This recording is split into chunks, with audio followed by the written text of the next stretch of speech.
resolution for the kind of gap that we're facing is not going to be any easy. There is no easy solution, unfortunately. Warren. Warren, History 19 Davis Street.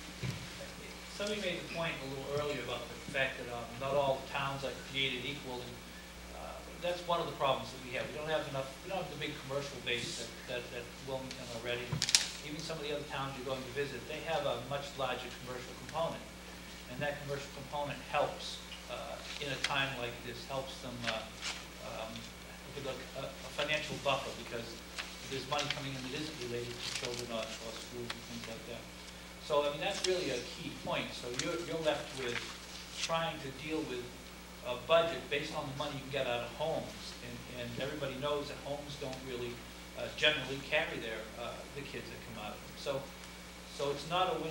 It's very much a very difficult situation in some place, and in some point something has to be done, and that's what's brought about things like overrides and things like that, as our attempt to catch up to the communities that do have a large amount of commercial, or at least a reasonable amount of commercial, to help carry them in the tougher times.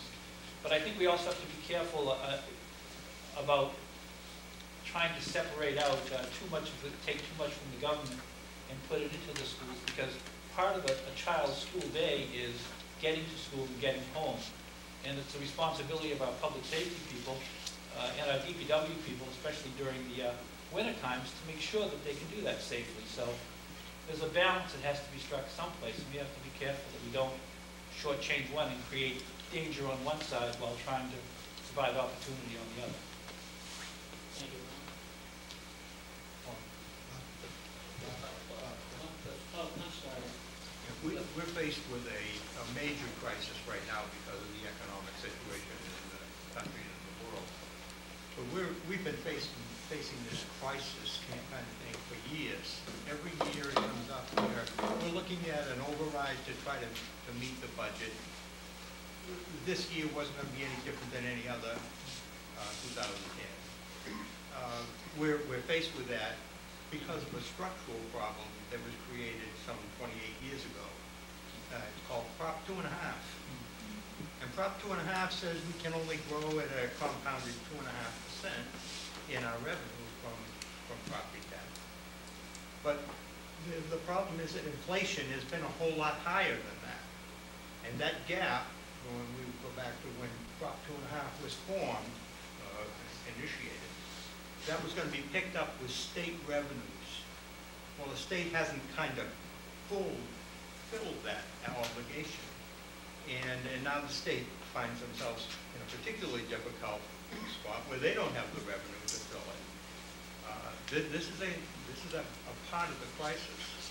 So each one of us is looking at this and we're saying, well, gee, we're down to making the rooms cold for the kids. They're shivering more than they can't even see the blackboard anymore, whiteboard, whatever it is. But the problem is that we are working on tighter and tighter and tighter and tighter budgets. We've got, again, the kids playing for every sport they pay for, every activity they pay for. The lunch money is going up. Everything we're chiseling parents out of little bits all along the way to try to keep the schools in session. And the ideas of reducing salaries or benefits or whatever for town employees, well, that's a normal part of the running of any business. You try to cut your employee costs down as low as you can and pay as little benefits as you can keep good staff. But that's a part of any business. What we're faced with is a problem of we just can't get enough money in.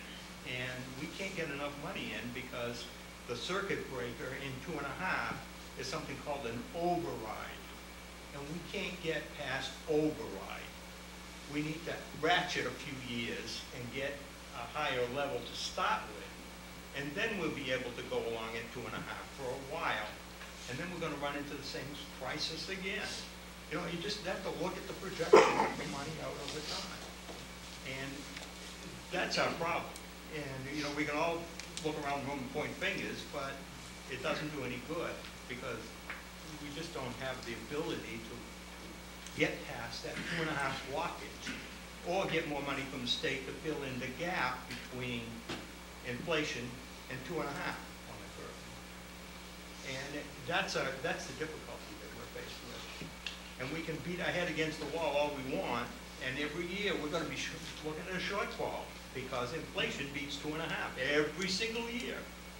So no matter what we do to save, no matter how we chisel the numbers down, no matter how we stop going around and plowing the roads, or this year we don't plow the roads, next year we don't have any fire or police, and the next year we don't have any town government, you know, and the next year we cut the schools. So it's just how far down the road we go to get to that spot. Our problem is that we don't have the ability to get the revenue. And, you know, there are some folks that in town that are, got their kids out of school, and they say, well, I'm not paying anymore. Or they think that things are too expensive nowadays, and they seem to be for old folks like me. But, you know, the fact of the matter is that they're not. If we look at what inflation has done and what our income has done over these years. And yeah, we got a problem this year, but if we get past this year, we'll have a problem next year for sure. We need that ratchet a few times to get out of that. Or we need to have the state come to grips with the idea that they need to do something to produce the revenue to get it back here. And we need modifications in Chapter 70 formula, where the starting spot is wrong. And, you know, they keep talking about doing a study on that. I was at a meeting a couple of weeks ago where I suggested that instead of studying it, just come to North Reading. You know, here we've got the 16th from the bottom and the cheapest per pupil cost in the state. We've got kids that are in the upper 20 or so communities in state-owned test scores. So don't look around for what it costs to educate a kid today. Come to North Reading, take our number, use it as a base. I told that to the Commissioner of Elementary and Secondary Education, so he said he'd take it under advisement. And then I apologize for being so crass, but you know, it's just so, like Deanna said, you know, you get so frustrated that they can't move out of their own way. And you just have to do something about it. You know, we are a very frugal town, and we run everything pretty darn close. And everybody is happy with the level of services. We've got change, you know, little things here and there that we can trim, but they're little things. And when we trim those, then we're going to modify the service that we get in some way. Everything we've got here, every one of these things has an effect. You know, you don't buy the cartridges to run the classroom printers, so you can't then have the confidentiality you should have with the parents, because it's printed on a remote printer, and that remote printer is possible for other people to look at. Or they pick up the wrong copies, or you know, that kind of thing. So every single thing that we do to screw down on that budget, everything we do to save a nickel, has an effect.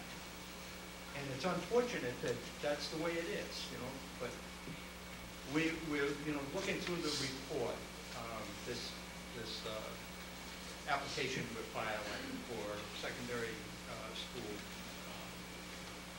buildings. And looking through that, as an engineer, the first time I've looked through the whole report. I went through each and every detail on it. And I'm looking at it and I'm saying, how do we allow our kids in this place? You know, the steam pipes, 50 years old.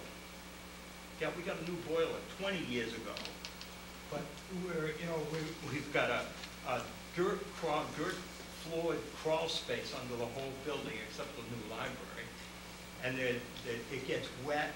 We've got a electrical panel in there that's an 800 amp panel.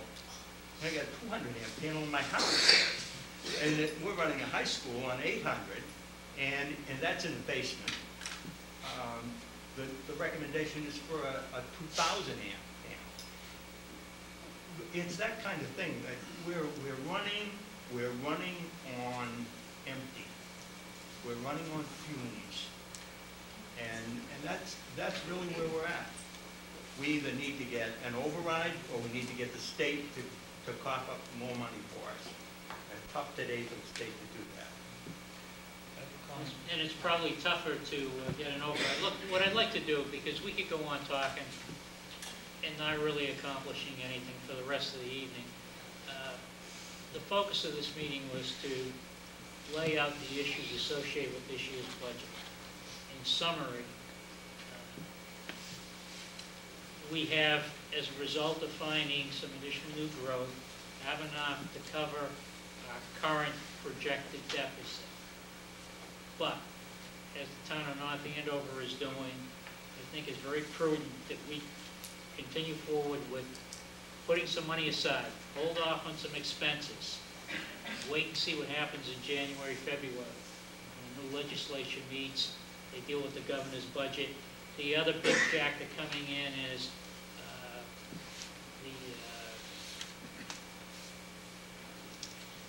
investment, not the term I want to use, the revenue the state gets from investments, investment income. Capital gains tax. What? Capital gains tax. And, you know, the way I look at it, based on looking at my investments and people that have got out of the market taking losses, you know, that's all going to come back on the state as a reduction in potential further reduction in revenue. So, coming the January, February time period, if things brighten up a little bit, you know, we can loosen up a little bit and, you know, look at it as we're holding off some of this spending, and we'll make decisions as we go forward. With respect to 2010, it's you know, it's the next thing on our agenda. We're working on our budgets, and you know, we have some visibility of the challenge ahead, and we're going to work it hard. I know this board and the school committee and the finance committee worked very hard last year to restore cuts that were made in the school budget, and boy, I'd hate to have to take some of those back. But as someone said, you know, we can take a piece out of general government each year, and in the end, we'll have no public safety, no fire, no police, no public works. That doesn't make sense either. That's not what we want. But maybe Cliff is right. The only solution is, I hate to, you know, it's something that none of us think is something that we could put forth at the April town meeting and override. We certainly could, you know, hammer on the state to try to protect as much of the state aid as possible, and maybe relieve some of the restrictions that prevent us from making the changes that are needed to make a little more room in our budgets. I'll entertain additional questions regarding the 2009 budget. We can keep it focused, otherwise I'd like to adjourn the public hearing. Yes, Mr. O'Leary. I'd like to address a couple of issues. One, kind of articulated just a couple minutes ago on why we're here, what we're talking about. We're talking about two things. One is the current fiscal year budget, which we have a situation which has presented itself that was somewhat unforeseen as recently as April. And I believe that during our deliberations last spring, we took some very conservative estimates in relation to our revenue, our anticipated revenue, where we were going to be, and we were way off the mark. Why were we way off the mark? We were way off the mark because of other outside circumstances that presented themselves, I believe, to us, unanticipated. The increased rise in energy costs. I mean, we went to the October town meeting and set aside another, what was it, $150,000 out of the current operating budget just to cover increased energy costs that we didn't anticipate, nor did anybody else.